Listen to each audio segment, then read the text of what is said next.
Saludos, bienvenidos a este video donde vamos a estar hablando de un tema muy interesante que es la filosofía griega antigua, y nos vamos a estar enfocando en uno de los pensadores más influyentes de todos los tiempos, Platón.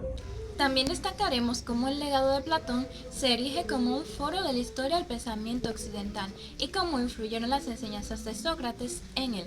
Acompáñanos en este viaje para descubrir los cimientos de la filosofía que han resonado a lo largo de los siglos. Antes de adentrarnos en la filosofía de Platón, consideramos que es importante tener un poquito de contexto de quién fue él o un poquito de su biografía. Platón nació en Atenas, Grecia, alrededor de 427 años antes de Cristo, y era proveniente de una familia aristocrática. Él se educó en cuanto a música, filosofía, gimnasia, como era común entre los jóvenes de su estatus social en ese tiempo. Y para abarcar en toda su filosofía o todas sus teorías, nosotros decidimos dividir el video en 4 segmentos. En primer lugar, estaremos hablando de su teoría de las ideas o las formas. En segundo lugar, de su teoría del conocimiento. En tercer lugar, la teoría del hombre. Y en cuarto lugar, su teoría política o su idea de un estado ideal. Todo comienza con Sócrates, y es importante mencionar esto porque todos sabemos que Sócrates tenía una fascinación o tenía una búsqueda por la verdad a través de preguntas hábiles como qué es la justicia, qué es la verdad, qué es la virtud. Entonces Platón estaba grandemente influenciado por la metodología que utilizaba Sócrates. Entonces Platón reflexiona y se da cuenta que lo que realmente Sócrates buscaba era la esencia de las cosas. Sócrates decía, ok, entonces si existe la justicia, si existen los actos justos, entonces debe existir la justicia. Si existen los actos valientes, debe existir la valentía. Entonces Platón se pregunta, entonces, si hay actos justos, entonces ¿dónde está la justicia? Porque nosotros podemos ver esos actos justos, pero nosotros no podemos ver la justicia como tal. Entonces, ¿dónde está la justicia? ¿Dónde está la valentía? ¿Dónde se originan estas cosas? ¿Dónde residen? Platón plantea que hay 2 mundos, el mundo de lo sensible y el mundo de lo inteligible. Estos 2 mundos obviamente se contraponen. Mientras uno es perfecto, el otro es imperfecto. Mientras uno es visible, el otro es invisible. Mientras uno es eterno, el otro es obviamente finito. Por un lado, en el mundo de lo sensible está lleno de aquellas cosas que nos rodean en nuestra vida diaria, los animales, los perros, las personas. Y Platón consideraba que este mundo era transitorio, que era imperfecto y estaba sujeto a la corrupción. En este contexto, las cosas están en constante transformación y pues obviamente son susceptibles a la percepción sensorial. Por otro lado, tenemos el mundo de las ideas, que es donde residen pues aquellas ideas que son inmutables, que son perfectas y que son eternas. Estos no son perceptibles por los sentidos, como mencionamos, es todo lo contrario, por así decirlo, a lo que es el mundo sensible, sino que se conoce a través de la razón y la inteligencia. En ese mundo residen las formas y las ideas como la belleza, la justicia, la bondad y todas esas cosas que estuvimos mencionando. Y todas estas cosas sirven como un modelo o como un patrón para las cosas en el mundo de lo sensible. De hecho, Platón afirmaba que el mundo de las formas y las ideas era incluso más real que el mundo de lo sensible, porque técnicamente era como que las cosas del mundo sensible copiaban el mundo de las cosas que existían en el mundo de las formas. O sea, este mundo servía como un patrón o como un modelo para que las cosas pudieran existir en el mundo de lo sensible. ¿Cuál es la relación entre estos 2 mundos? Platón argumenta que las cosas del mundo sensible participan en el mundo de lo inteligible. Por ejemplo, una mesa es una manifestación imperfecta de la idea de mesa, de la esencia de lo que es una mesa en el mundo inteligible. Entonces, las cosas en el mundo sensible adquieren su realidad y su significado a través de esa participación en las ideas.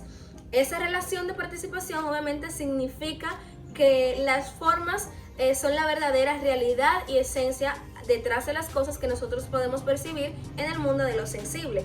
Sin embargo, esa participación es imperfecta y está sujeta a, obviamente, distorsiones y limitaciones que son la percepción de nuestros sentidos. Por ejemplo, nosotros podemos reconocer la belleza en un objeto físico, pero esta belleza es solo una sombra de la idea de belleza en el mundo de lo inteligible.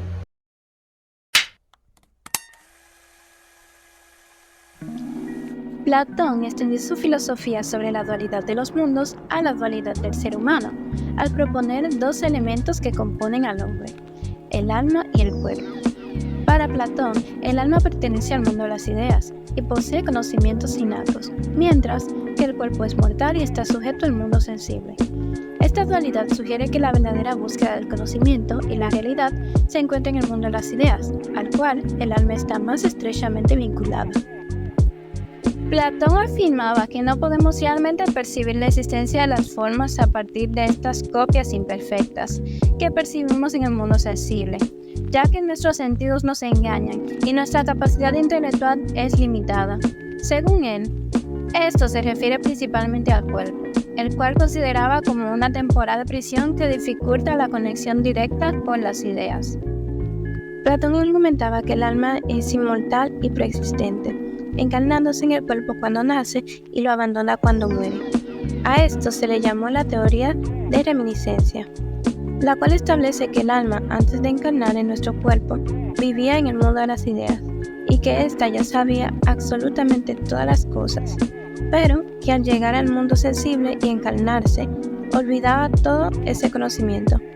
También plantea que el proceso de aprendizaje no es más que el proceso en el que recordamos nuestro conocimiento olvidado. Decía que ciertos estímulos nos hacían recordar la información que ya sabíamos antes. Según Platón, la tarea principal del ser humano consiste en liberar el alma de las distracciones y limitaciones del cuerpo, para así alcanzar la auténtica sabiduría. Otra manera de entender esto es con la alegoría de las cavernas. Platón compara nuestra vida con la de prisioneros encadenados en una cueva, viendo solo sombras proyectadas en la pared. Estas sombras representan una realidad limitada y engañosa. Al liberarnos de las cadenas, vemos los objetos que causan las sombras y entendemos mejor, pero solo al salir de la cueva, hacia la luz del día, especialmente el sol, conocemos la realidad completa.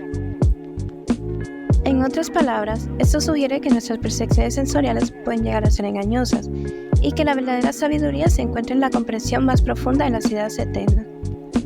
También relacionado con la dualidad de las almas, la alegoría destaca que liberar el alma de las limitaciones del cuerpo es crucial para acceder a un conocimiento más verdadero y profundo.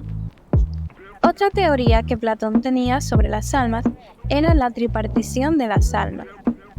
En el libro 4 de la República se plantea una teoría un poco más compleja del alma. Platón planteaba que las almas están divididas en tres partes. Está el alma racional, o la razón, el logos, situada en la cabeza. Es la parte del alma relacionada con la razón, el pensamiento y la capacidad intelectual. Es la más noble y se esfuerza por buscar la verdad y el conocimiento. El alma irascible, o espiritual, el timos, ubicada en el pecho. Esta parte del alma está vinculada a las emociones, la voluntad y la ira. Es responsable de la valentía y la determinación, siendo el impulso que nos lleva a enfrentar los desafíos y obstáculos. También está el alma concupiscible o apetitiva, epistemia, localizada en el vientre. Esta parte está relacionada con los deseos, la pasión y las necesidades básicas. Controla los instintos y el apetito físico, como el hambre y la sed. Platón estableció una jerarquía en la que el alma racional debe gobernar sobre estas dos partes. Según él, la armonía y el equilibrio entre estas dos partes del alma conducen a la virtud y a la justicia. La educación y las filosofías desempeñan un papel crucial en este proceso, ya que ayudan al individuo a cultivar la razón y a guiar las otras partes del alma hacia el bien. Otro tema que aborda Platón es la diferencia entre el conocimiento y la creencia. Para él, tener conocimiento implica más que simplemente creer algo. Se requiere una justificación sólida. Supongamos que creemos algo y resulta ser cierto, pero no podemos decir que lo conocemos a menos que tengamos una justificación satisfactoria. Es como si el conocimiento fuera una creencia bien fundamentada. O bien, podemos pensarlo de una manera más cotidiana. Imagina que crees saber hacer una receta específica porque alguien te lo dijo, pero realmente no lo verificaste por ti mismo. En este caso, tienes una creencia sobre cómo hacer una receta, pero según Platón, eso no sería conocimiento a menos que tengas una razón sólida para creer que la receta es correcta. En su diálogo, Teteto, Platón profundiza en la explicación de 3 teorías fundamentales sobre el conocimiento. La primera teoría sostiene que el conocimiento se obtiene a través de los sentidos y la percepción directa de la realidad. Sin embargo, Platón rechaza esta idea al argumentar que el conocimiento implica un juicio, una actividad de la mente, y no simplemente la recepción pasiva de impresiones sensoriales. Este rechazo allana el camino para considerar otras 2 teorías. La segunda teoría sugiere que el conocimiento es simplemente creencia verdadera. Este enfoque ya fue cuestionado anteriormente por Platón en el diálogo Menón. Aquí, en Teteto, se plantea nuevamente, pero Platón introduce una variante crucial. Aborda la posibilidad de tener creencias que sí sean ciertas, pero no califican como conocimiento. Argumenta que incluso si una creencia es verdadera, no puede considerarse conocimiento a menos que las razones para sostenerla sean correctas y justificadas de manera adecuada.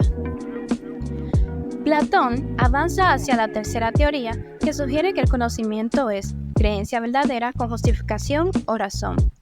Aunque el diálogo no proporciona una definición concluyente sobre qué tipo de justificación convierte a una creencia en conocimiento, se inicia un debate filosófico que perdurará hasta nuestros días. La pregunta sobre la naturaleza de esa justificación, así como la propia naturaleza de la verdad, sigue siendo objeto de discusión en la epistemología contemporánea. Lo que Platón critica es la idea de creer algo solo porque sientes que es verdad, sin una razón clara o evidencia que respalde esa creencia. Podría ser como creer en la efectividad de un medicamento solo porque alguien dice que siente que funciona, en lugar de basar esa creencia en un estudio científico o un testimonio verificable. En última instancia, Platón no resuelve completamente las cuestiones, dejando a sus sucesores y a la filosofía posterior la tarea de explorar más a fondo la relación entre conocimiento, creencia y justificación. La definición de conocimiento como creencia verdadera justificada, propuesta por Platón, sigue siendo un punto de referencia crucial en la reflexión filosófica sobre la naturaleza del conocimiento. Por último, llegamos a su teoría de la política o su idea de un estado ideal. Y todo esto comienza porque Platón comienza a reflexionar sobre qué es la justicia y cómo nosotros podemos llegar a lo que es una sociedad justa. Ahí él argumenta que la ciudad ideal refleja la estructura del alma individual, donde cada individuo cumple su función adecuada. En la ciudad ideal, los ciudadanos se dividen en 3 clases, cada clase representando una parte del alma respectivamente. Esas partes son el apetito, el coraje y la razón. En primer lugar tenemos a los artesanos. Los artesanos representan la parte más baja de la sociedad platónica y corresponden a la parte apetitiva del alma. Están preocupados principalmente por satisfacer sus necesidades materiales y físicas. Y en la ciudad ideal de Platón, los artesanos se dedican a actividades económicas de producción como la agricultura, la artesanía y el comercio. Su virtud principal es la templanza, que regula sus deseos y apetitos materiales. Por otro lado, tenemos a los guardianes, que son la clase militar y defensiva de la sociedad platónica. Ellos representan la parte valiente y energética del alma, que se encarga de proteger y defender a la ciudad. Su virtud principal es la valentía, que les permite enfrentarse al peligro y defender los principios de la justicia. Por último, tenemos a los gobernantes, que representan esta clase intelectual y política de la sociedad. Representan la parte racional y sabia del alma. encargada de guiar y dirigir la ciudad hacia el bien común. Los gobernantes, obviamente, como estamos hablando de Platón, son filósofos reyes, individuos que poseen conocimientos filosóficos y están capacitados para discernir el bien supremo. Las principales virtudes son la sabiduría y la prudencia, que son las que les permiten a ellos pues tomar esas decisiones para el beneficio o el bien de la sociedad. En conjunto, estas tres clases hacen parte o conforman la estructura política de la ciudad ideal de Platón, donde cada uno cumple con su función específica de acuerdo a su naturaleza, contribuyendo así al bienestar y la armonía de la sociedad en un conjunto. Obviamente no es que todo sea tan fácil, ya que Platón hace énfasis en la importancia de la educación en la formación de los gobernantes. Con Platón, el peor régimen era la tiranía, ya que todas las personas debían sujetarse a un solo líder autoritario, y esto podía llevar obviamente a la injusticia y la corrupción. Y de hecho, algo muy interesante, ya que Platón también estaba en contra de la democracia, era que él decía que entre la democracia y la tiranía solamente había un paso. Por último, Platón sugiere que el alma individual está también compuesta por esas mismas tres partes que conforman la polis, que es el apetito, el coraje y la razón. Cada individuo debe lograr la armonía y el equilibrio entre las tres partes de su alma para ser virtuoso y justo, y una sociedad debe lograr un equilibrio similar entre sus clases sociales para ser justa y próspera. Bien, eso ha sido todo y esperamos que este video les haya gustado y sobre todo que les haya parecido informativo.